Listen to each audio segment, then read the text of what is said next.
Hey guys, welcome back. So today I'm going to show you what I wore for my QR interview. ഞാൻ ക്യുആറിൻ്റെ interview 2 തവണ attend ചെയ്തിട്ടുണ്ട്. അതിൽ രണ്ടാമത്തെ തവണ attend ചെയ്തപ്പോഴാണ് എനിക്ക് സെലക്ഷൻ കിട്ടുന്നത്.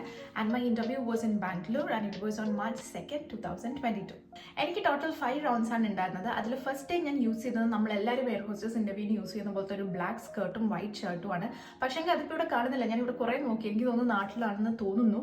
അതുകൊണ്ട് ഞാൻ എൻ്റെ സെക്കൻഡ് ഡേയും തേർഡ് ഡേയും യൂസ് ചെയ്തിരുന്ന outfits is what I M gonna show you in this video.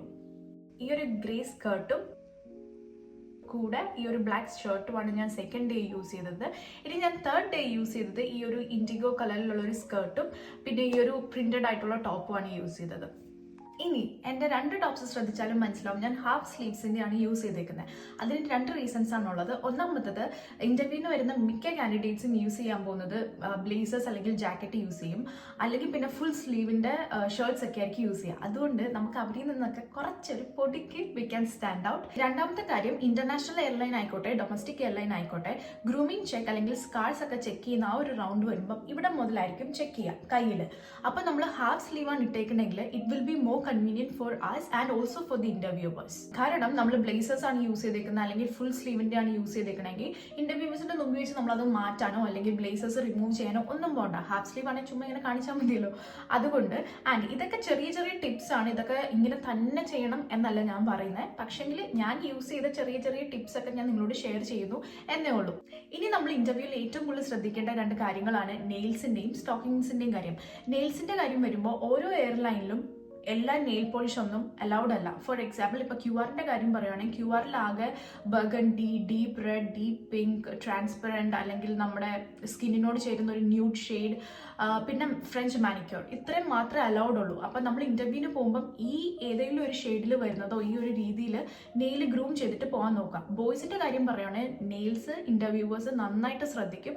അതുകൊണ്ട് വളരെ നന്നായിട്ട് ക്ലീൻ ചെയ്ത് നല്ല ഗ്രൂം ചെയ്തിട്ട് നെയിൽസ് വെക്കാൻ ശ്രമിക്കുക.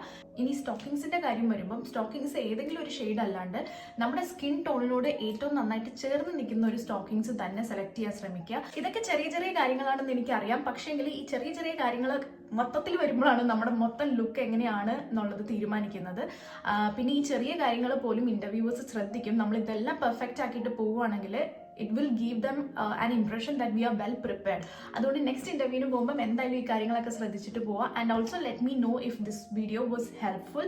അല്ലെങ്കിൽ ഇനിയിപ്പോൾ ഞാൻ സംസാരിക്കുന്ന രീതിയോ നിങ്ങൾക്ക് ഞാൻ ഭയങ്കര സ്പീഡിലാണോ സംസാരിക്കുന്നത് നിങ്ങൾക്ക് മനസ്സിലാകുന്നില്ലേ, അതെല്ലാം നിങ്ങൾ എന്നോട് കമൻറ്റിൽ പറയുക. So I will try to make myself better, അല്ലെങ്കിൽ സംസാരിക്കുന്ന രീതി ഞാൻ മാറ്റാം.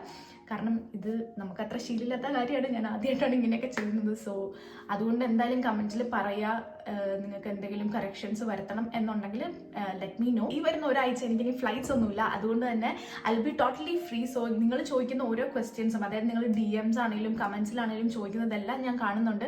മിക്കവർക്കും ഞാൻ റിപ്ലൈ കൊടുക്കാറുണ്ട്. ഇനി റിപ്ലൈ തരാൻ പറ്റാത്ത ആൾക്കാരോട് മൈ അപ്പോളജീസ്. പക്ഷേങ്കിൽ ഞാൻ എല്ലാം കാണാറുണ്ട്. So each day I mean like ഈ ഒരു 7 ദിവസം നിങ്ങൾ ചോദിക്കുന്ന ഓരോ ഡൗട്ട്സ് ക്ലിയർ ചെയ്തുകൊണ്ട് ഞാൻ വീഡിയോസ് അപ്ലോഡ് ചെയ്യുന്നതായിരിക്കും. And also let me just tell you guys, thank you so much for this love and support. ഈ ഒരു ചെറിയ ടൈമിൽ തന്നെ എനിക്ക് ഇത്രയും സപ്പോർട്ട് തരുന്നത് ഇൻസ്റ്റാഗ്രാമിലാണെങ്കിലും യൂട്യൂബിലാണെങ്കിലും കുറേ നെഗറ്റീവ് കമൻസ് വരുന്നുണ്ട്. പക്ഷെ അതിൽ കൂടുതൽ നിങ്ങൾ ലൈക്ക് എന്നെ സപ്പോർട്ട് ചെയ്യുന്ന ആൾക്കാരും ലൈക്ക് എന്നെ ട്രസ്റ്റ് ചെയ്യുന്ന ആൾക്കാർ കുറേ പേരുണ്ട്. ഇപ്പോൾ ഓരോ ക്വസ്റ്റ്യൻസ് ചോദിക്കുമ്പോൾ ഓരോ ഡൗട്ട്സ് ചോദിക്കുമ്പോൾ ഞാനതിന് എൻ്റെ കയ്യിൽ നിന്ന് ആൻസർ കിട്ടും എന്നുള്ളൊരു ട്രസ്റ്റ് ഉള്ളതുകൊണ്ടാണല്ലോ നിങ്ങൾ എന്നോട് ചോദിക്കുന്നത്. So that is what keeping me like motivated to do more videos. So thank you so much for that. I really appreciate. So പിന്നെ അപ്പോൾ അത്രയേ ഉള്ളൂ. I will see you soon with another video.